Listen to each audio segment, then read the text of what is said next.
দেখ, আইএলটিএসটা এখন computer based হয়ে গেল। এমনি আইএলটিএস করতে ভয় পাই, তার উপর আবার কম্পিউটার চালানোর ঝামেলা। পড়বই না আর।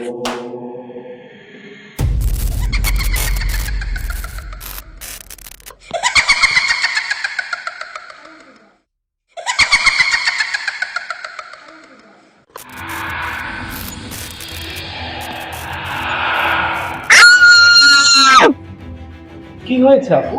ভাই, এমনিতে ইংরেজি দেখলে ভয় পাই, তার উপর আবার আইএলটিএস কম্পিউটার বেসড হয়ে গেছে। আমি তো কিচ্ছু পারি না। ভয় পাবেন না, ভাষা স্কুল আছে তো আপনার এই ভীতি দূর করার জন্য। কারণ ভাষা স্কুলে পাবেন computer based IELTS mock test, IELTS এর জন্য বিশেষ কম্পিউটার ট্রেনিং, আর ব্রিটিশ কাউন্সিল সার্টিফাইড টিচার্সদের তত্ত্বাবধানে সম্পূর্ণ কোর্স। তাছাড়া আপনার জন্য ফ্রি ক্লাস করে যাচাই করে দেখার একটা সুযোগ থাকছে। তাই নাকি? তাহলে তোর ভয় পাওয়ার কিছুই নেই। এই ভাগো।